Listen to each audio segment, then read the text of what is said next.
Magandang araw mga bata! Sa araw na ito ay tatalakayin natin ang konsepto ng bansa. Sa araling ito ay inaasahang masasagot mo ang mga sumusunod na tanong. Una, paano masasabing ang isang lugar ay isang bansa? Ikalawa, bakit tinatawag na bansa ang Pilipinas? At ikatlo, ano ba ang kahulugan ng bansa? Handa na ba kayo? Tara na at matuto! Ngunit, ano nga ba ang bansa? Ang bansa ay lugar o teritoryo na may naninirahang mga grupo ng tao na may magkakatulad na kulturang pinanggalingan, kung kaya makikita ang iisa o pare-parehong wika, pamana, relihiyon, at lahi. Ang isang bansa ay maituturing na bansa kung ito ay binubuo ng 4 na elemento ng pagkabansa. Ito ang tao, teritoryo, pamahalaan, at soberanya. Talakayin natin ang unang elemento. Ang tao ay tumutukoy sa grupong naninirahan sa loob ng isang teritoryo na bumubuo sa populasyon ng bansa. Ibig sabihin, ang mga nakatira sa isang lugar ang tinatawag na tao. Ang teritoryo naman ay tumutukoy sa lawak ng lupain at katubigan kasama na ang himpapawid at kalawakan sa itaas nito. Ito rin ang tinitirahan ng mga tao na pinamumunuan ng pamahalaan. Ang ibig sabihin naman ng pamahalaan ay isang samahan o organisasyong politikal na itinataguyod ng mga grupo ng tao na naglalayong magtatag ng kaayusan at nagpapanatili ng isang sibilisadong lipunan. At ang panghuling elemento ay ang soberanya. Ang soberanya o ganap na kalayaan ay tumutukoy sa kapangyarihan ng pamahalaang mamahala sa kanyang nasasakupan. Tumutukoy rin ito sa kalayaang magpatupad ng mga programa ng hindi pinakikialaman ng ibang bansa.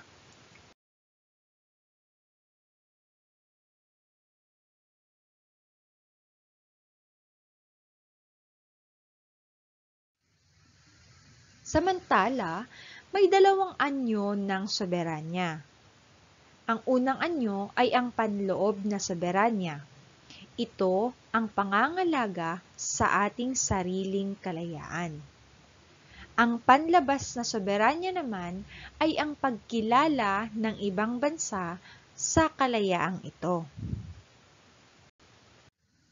Tandaan, hindi maituturing na bansa ang isang bansa kung may isa o higit pang kulang sa alinman sa 4 na binanggit na elemento o katangian. Kung susuriing mabuti, ang Pilipinas ay isang bansa dahil may naninirahang tao, may sariling teritoryo, may pamahalaan, at mayroong ganap na kalayaan o soberanya. At ngayong alam mo na ang 4 na elemento ng pagkabansa, ay sagutan na natin ang ating maikling pagsusulit. Sagutan natin ang gawain sa pagkatuto bilang 4 sa inyong module. Lagyan ng check ang bilang ng pangungusap na nagsasabi ng katangian ng isang lugar para maituring na bansa at X kung hindi. Isulat ang sagot sa sagutang papel. Number 1. may mga mamamayang naninirahan sa bansa. Ang tamang sagot ay check. Number 2. Pinamamahalaan ng iba pang bansa. Ang tamang sagot ay X. Number 3. Binubuo ng tao, pamahalaan, at teritoryo lamang. Ang tamang sagot ay X. Number 4. May sariling pamahalaan ang isang bansa. Ang tamang sagot ay check. Number 5. May sariling teritoryo na tumutukoy sa lupain at katubigan kasama na ang himpapawid at kalawakan sa itaas nito. Ang tamang sagot ay check.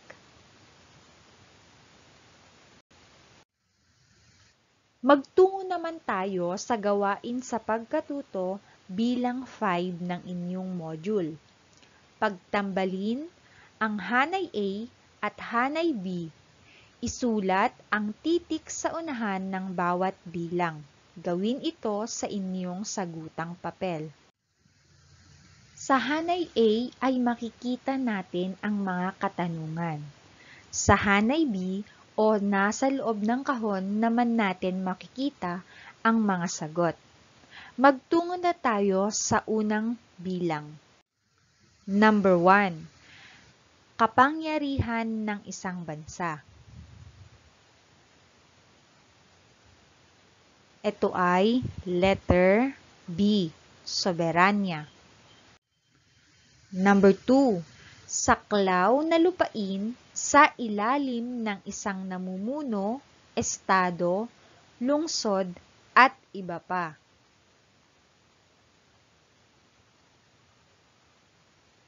Ang tamang sagot ay letter C. Ito ang teritoryo.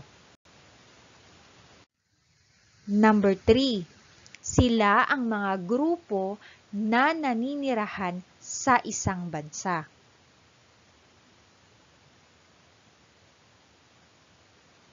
Ang tamang sagot ay letter A.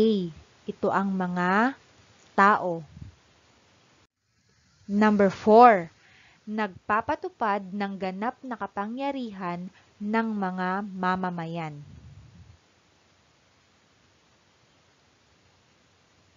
Ang tamang sagot ay letter E. Sila ang pamahalaan. Number 5. Bansa ng mga Pilipino.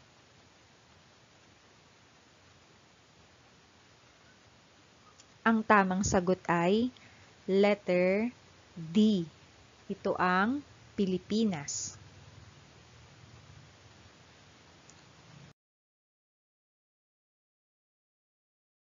Binabati ko kayo mga bata.